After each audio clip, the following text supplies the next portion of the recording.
Di balik setiap potongan rambut yang rapi, ada perjalanan panjang yang jarang dilihat orang. Perjalanan seorang tukang cukur tidak pernah instan. Semuanya dimulai dari nol, dari tangan yang kaku memegang mesin, dari rasa takut salah potong, dan dari tatapan ragu pelanggan pertama. Awalnya, tak ada yang namanya skill. Yang ada hanya niat dan keberanian mencoba. Mesin cukur terasa berat, gunting seperti tidak mau nurut, dan setiap helai rambut seakan menguji kesabaran. Salah sedikit, garis bisa miring. Terlalu dalam, rambut bisa habis. Di fase ini, tantangan terbesarnya bukan teknik, tapi mental. Rasa minder saat melihat tukang cukur lain yang sudah jago. Rasa malu ketika hasil potongan dikomentari. Bahkan rasa ingin menyerah karena merasa tidak berbakat. Belajar dari nol berarti siap dikritik, siap ditertawakan, siap gagal berkali-kali. Rambut teman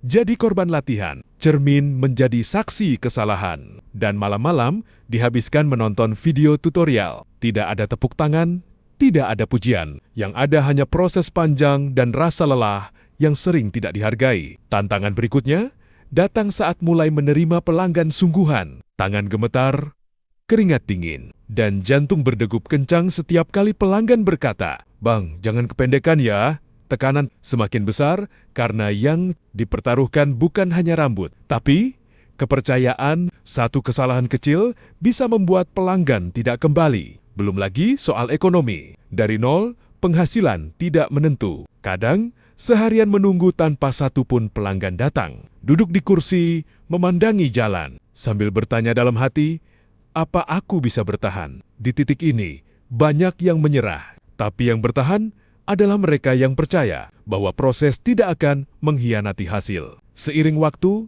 tangan mulai terbiasa, garis mulai rapi, fade mulai halus. Dari trial dan error, skill perlahan tumbuh. Setiap pelanggan menjadi guru, setiap kesalahan menjadi pelajaran. Tukang cukur mulai mengenal karakter rambut, bentuk kepala, dan gaya yang cocok. Kepercayaan diri mulai muncul, walau belum sempurna. Menjadi pro bukan berarti tanpa tantangan. Justru, tantangannya naik level. Harus terus belajar mengikuti tren, menjaga kualitas, dan mempertahankan kepercayaan pelanggan. Sekali lengah, bisa tertinggal. Seorang tukang cukur pro tidak hanya menjual potongan rambut, tapi pengalaman, kenyamanan, dan konsistensi. Dari nol skill sampai pro, perjalanan tukang cukur adalah cerita tentang kesabaran, kerja keras, dan keteguhan hati. Bukan soal seberapa cepat, tapi seberapa kuat bertahan. Karena di dunia cukur, yang menang bukan yang paling berbakat, tapi yang